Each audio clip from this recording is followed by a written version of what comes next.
har kuni dunyo bo'ylab 7 trillion dollardan ortiq pul FX bozorida aylanadi. Bu dunyodagi eng katta moliyaviy bozor. Ammo nega bu bozorga kirgan odamlarning aksariyati pul yo'qotadi? Bugun aynan shu savolga javob topamiz. Agar siz FX orqali pul ishlashni xohlasangiz, lekin FX aslida nima? Qanday qilib undan foyda olish mumkin? Nega ayrim odamlar millionlab pul ishlaydi, boshqalar esa pulini yo'qotadi? Degan savollarga javob izlayotgan bo'lsangiz, unda bu video aynan siz uchun. Bugungi darsda biz FX nima ekanini, qanday ishlashini, qanday qilib foyda va zarar yuzaga kelishini hamda yangi boshlovchilarni bilish kerak bo'lgan eng muhim tushunchalarni oddiy va hayotiy misollar orqali tushuntiraman. Bu videoni oxirigacha ko'rsangiz, internetdagi ko'plab chalkash ma'lumotlardan ko'ra aniqroq tushunchaga ega bo'lasiz. Keling boshlaymiz. FX nima? Avvalo, FX degani nima? FX Foreign Exchange Market, ya'ni xorijiy valyutalarni ayirboshlash bozori. Oddiy qilib aytganda, siz bir valyutani sotib olib, keyinroq qimmatroq narxda sotishga harakat qilasiz. Masalan, siz bugun AQSh dollarini sotib olasiz. Agar ertaga dollar kursi oshsa, uni sotib foyda qilishingiz mumkin. Agar kurs tushib ketsa, zarar ko'rasiz. FX ning butun mohiyati mana shundan iborat. Forex bozori qanchalik katta? Ko'pchilik o'ylaydi, bu kichik bozor bo'lsa kerak. Aslida esa mutlaq aksincha. FX dunyodagi eng katta moliyaviy bozor. Har kuni bu bozorda taxminan 7 trillion dollardan ortiq mablag' aylanadi. Taqqoslash uchun bu ko'plab davlatlarning bir yillik iqtisodiy hajmidan ham katta. Shuning uchun FX bozori juda likvidli hisoblanadi. Ya'ni deyarli istalgan vaqtda xaridor sotuvchi topiladi. FX qanday ishlaydi? Tasavvur qiling, bugungi kurs 1 AQSh dollari 12 ming so'm, sizda 1 million 200 ming so'm bor. Siz bu pulga 100 dollar sotib oldingiz. Oradan bir hafta o'tdi, dollar kursi 13 ming so'mga ko'tarildi. Endi siz 100 dollarni sotsangiz 1 million 300 ming so'm bo'ladi. Siz 100 ming so'm foyda qildingiz. Lekin agar dollar 11 ming so'mga tushsa, siz 100 dollarni sotsangiz, u 1 million 100 ming so'm bo'ladi. Natijada 100 ming so'm zarar qilasiz. Mana shu FXdagi eng oddiy foyda va zarar mexanizmi. Nega kurs o'zgaradi? Bu juda muhim savol. Masalan, butun dunyo bo'ylab odamlar dollar sotib olishni boshlasa, dollar qimmatlashadi. Agar aksincha, hamma dollarni sota boshlasa, dollar arzonlashadi. Bundan tashqari, kurs quyidagi omillar ham ta'sir qiladi. Markaziy bank foiz stavkalari, inflyatsiya, ishsizlik darajasi, siyosiy voqealar, urush, iqtisodiy yangiliklar. Shuning uchun treyderlar har kuni iqtisodiy taqvimni kuzatib borishadi. Valyuta juftligi nima? FXda faqat bitta valyutani emas, ikki valyutani bir vaqtning o'zida savdo qilasiz. Masalan, yevro dollar, funt sterling dollar, dollar yapon yenasi, oltin dollar. Bularning valyuta juftliklari deyiladi. Masalan, yevro dollarni sotib olsangiz, siz yevroni sotib olib, dollarni sotayotgan bo'lasiz. Buni keyingi darslarda yanada batafsilroq tushuntirib beraman. Buy va sell. Agar narx ko'tariladi deb o'ylasangiz, buy ochasiz. Agar narx tushadi deb o'ylasangiz, sell ochasiz.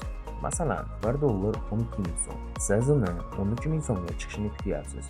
Unda buy ochasiz. Agar haqiqatan ham 13 ming so'm bo'lsa, foyda qilasiz. Ammo aksincha, 11 ming so'm bo'lsa, zarar qilasiz. Endi boshqa holat.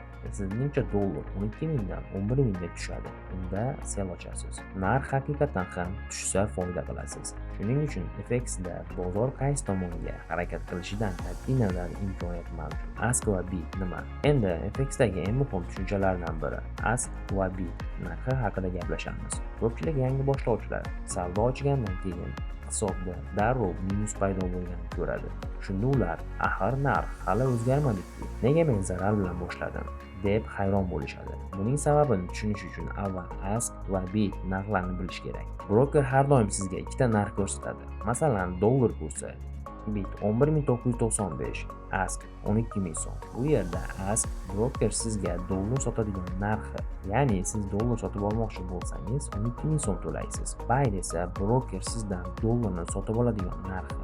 Agar siz dollarni sotmoqchi bo'lsangiz, broker uni 11995 so'mdan sotib oladi. Demak, siz har doim qimmatroq narxda sotib olib, arzonroq narxda sotasiz. Mana shu farq keyingi mavzuimiz spread hisoblanadi. Spread nima? Spread bu ask va buy narxlari orasidagi farq. Yuqoridagi misolda Ask 12.000 so'm, Byte 11.995 so'm, farq 5 so'm. Mana shu 5 so'm brokerning xizmat haqqi hisoblanadi. Shuning uchun savdoni ochganingiz zahoti hisobingiz ozgina minus paydo bo'ladi. Bu normal holat. Narx avvalo shu 5 so'mlik farqni bosib o'tadi. Undan so'ngra siz foydaga chiqishni boshlaysiz. Shuning uchun broker tanlayotganda spread kichik bo'lgan brokerni tanlash foydaliroq bo'ladi. Ayniqsa kun davomida ko'p savdo qiladigan treyderlar uchun bu juda muhim. Lot nima? Endi esa FX savdosidagi yana bir muhim tushuncha lot haqida gaplashamiz. Ko'pchilik yangi boshlovchilar 0.01 lot, 0.10 lot, 1 lot degan yozuvlarni ko'radi, lekin ularning nimani anglatishini tushunmaydi. Aslida esa lot bu savdo hajmi. Ya'ni siz qancha miqdorda valyuta sotib olayotganingizni yoki sotayotganingizni bildiradi. Masalan, bozordan olma sotib olayotganda siz 1 kilogramm, 2 kilogramm yoki 5 kilogramm olishingiz mumkin. FX esa kilogramm o'rniga lot ishlatiladi. Ko'p brokerlarda mana bunday bo'ladi. Bu birlik deganda valyutaning asosiy miqdori tushuniladi. Masalan, agar siz USD JPY juftligida 0.01 lot bilan savdo ochsangiz, siz 1000 AQSh dollari hajmida savdoni boshlayotgan bo'lasiz. Yangi boshlaganlar uchun 0.01 lot yoki undan ham kichikroq hajmda boshlash tavsiya etiladi. Sababi lot qancha katta bo'lsa, foyda ham, zarar ham shuncha tez o'zgaradi. Leverage nima? Endi FXning eng mashhur imkoniyatlaridan biri leverage, ya'ni kredit yelkasi haqida gaplashamiz. Leverage sizga o'zingizdagi puldan bir necha barobar katta mablag' bilan savdo qilish imkonini beradi. Keling, misolda ko'ramiz. Tasavvur qiling, sizning hisobingizda 1.200.000 so'm bor. Agar siz 10 barobar leverage ishlatsangiz, siz 12 million so'mlik savdo ochishingiz mumkin. Ya'ni sizning pulingiz 1.200.000 so'm bo'lsa ham, bozor sizga 12 million so'mlik pozitsiyani boshqarish imkonini beradi. Bu foydani ham tezlashtiradi. Lekin zarar ham xuddi shunday tez kattalashadi. Masalan, leverage ishlatsangiz, narx 1% ko'tarilsa, foydangiz ham taxminan 1% bo'ladi. Ammo 10 barobar leverage ishlatsangiz, xuddi shu 1% harakat foyda yoki zararni ham 10 barobar oshiradi. Shuning uchun leverage juda foydali vosita bo'lsa ham, uni ehtiyotkorlik bilan ishlatish kerak. Yangi boshlayotganlar uchun 2-3 barobar leverage bilan boshlash xavfsizroq hisoblanadi. Loskat nima?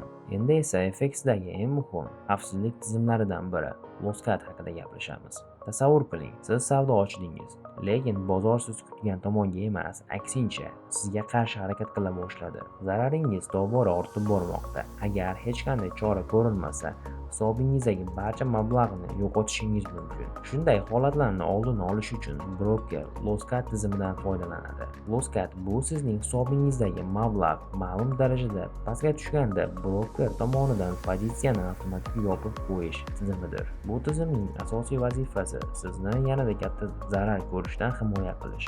Har bir brokerning loskat bo'yicha o'z qoidalari bo'ladi. Shuning uchun hisob ochishdan oldin broker shartlarini albatta o'qib chiqing.